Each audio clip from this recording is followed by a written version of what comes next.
Chris Daniels and I are like separate planets orbiting in the same galaxy. Like the planets, we have our own paths, and I like it that way. Mine is full of photos and stories, and his is full of basketball and hyenas. Like Venus and Earth, we are next-door neighbors. We've been in the same school since I moved to the neighborhood in 3rd grade, but we've been in the same class only once, in 5th grade. Then, of all the crappy karma, there he is, on the first day of 7th grade, in 5 out of my 7 classes at Spring Hill Middle School. How did this happen, and why? I must have had some good karma, too, because Ms. Trotter is my homeroom and social studies teacher. She is the best. She greets me with a fist bump. For real. Ms. Trotter is flawed, though. She believes in assigned seating.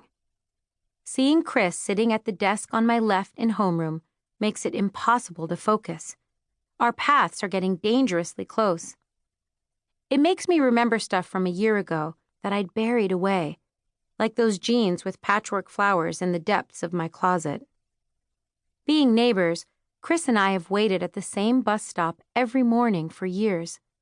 He always carries some type of ball, basketball, football, or baseball. The boys play an impromptu game, as if they can't waste even those few minutes before the bus rumbles in.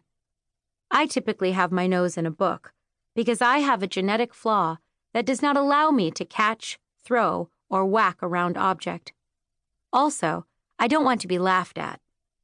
When a girl named Emily played with the boys and flubbed a catch, they laughed all the way to school and back, for days. It feels like survival of the most athletic on our suburban Houston streets. And Chris was a witness to one of the worst moments in my middle school life.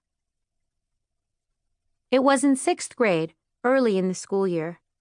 It was still 98 degrees, because apparently the weather gods had not flipped the calendar from summer to fall yet.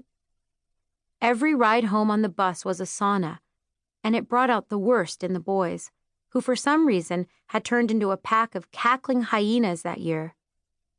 While the rest of us fanned ourselves with notebooks or sighed in submission to the heat, they started making lists, and they were not harmless to-do lists.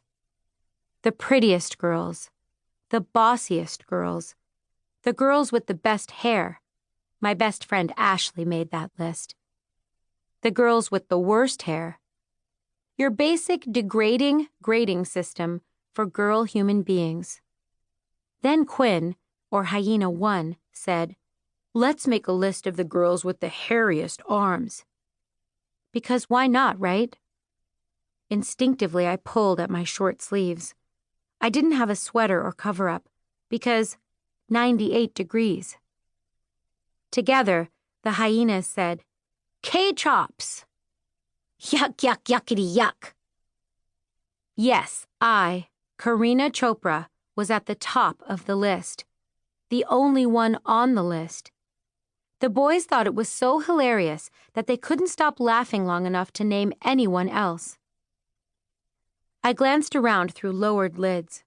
Some of the kids nearby pretended they had not heard, but I knew they had, because they weren't wearing earplugs, and none of them had a hearing problem. Others were laughing.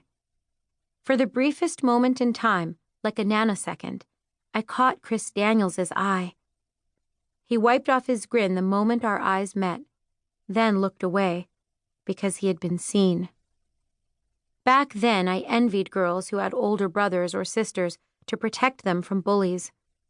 Before the hairy arms incident, I imagined that my neighbor, Chris, who had grown taller and bigger, would one day be my friend and stand up for me. His older brother, Matt, was always friendly to me, but he had gone off to college a few years back. After I saw Chris being a jerk with his friends, I realized he was not Superman. And I didn't need rescuing anyway. The rest of the way home, I was mad at myself for caring. Ashley, who usually sat with me on the bus, was homesick that day. If she had been there, she would have glared at the hyenas and said, "Karina, they're fools." But in a way, I was just as glad she missed it all. Who needs a witness to humiliation?